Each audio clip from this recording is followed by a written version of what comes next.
حضرت علی کی 5 اہم باتیں۔ آج ہم آپ کو کچھ ایسی بات بتانے والے ہیں جس کو سن کر آپ کا گھر جنت بن جائے گا۔ اسلام کے طور پر اگر شوہر اور بیوی اسلام کے حساب سے چلے تو وہ لوگ ساری زندگی کے لیے تحفہ بن جاتے ہیں۔ اسلام نے عورت کو کیا مقام دیا ہے، اس کے حق کیا ہے۔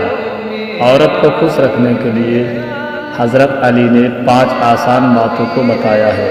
یہ باتیں اگر آپ اپنی زندگی میں شامل کر لو گے تو آپ کا گھر جنت بن جائے گا۔ نمبر 1، حضرت علی نے فرمایا کہ عورت سے عزت سے بات کیا کرو، کسی کے سامنے اس کو ڈانٹے نہ ہی۔ اصلاح انشاءاللہ کسی کے سامنے نہیں کی جاتی۔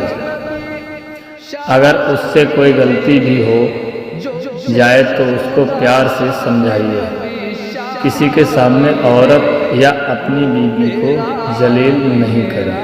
نمبر 2، عورت کو اللہ نے احساس کی مٹی سے بنایا ہے، وہ ہر وقت کسی نہ کسی احساس میں رہتی ہے، اس کے اچھے کاموں کی تعریف کی جائے۔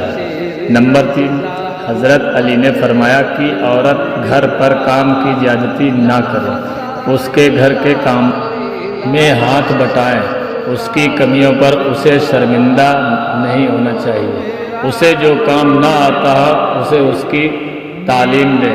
نمبر 5، حضرت علی نے فرمایا شوہر کو چاہیے کہ وہ اپنی بیوی کو ضرورت کو پورا کرے، اگر نہ کر سکے تو کوشش کرتے رہنا چاہیے، شوہر کے دل میں بیوی کے احساس رکھے۔ حضرت علی نے فرمایا کہ اگر آپ اپنی بیوی کو 5 حق دے دیں تو آپ کا گھر جنت بن جائے گا۔ اچھی لگی دوستو آپ کو ہماری یہ 5 ہدایتیں، ہمیں کمنٹ کر کے ضرور بتائیں۔ اگر چینل پہ نئے ہیں تو چینل کو سبسکرائب کرنا نہ بھولیں۔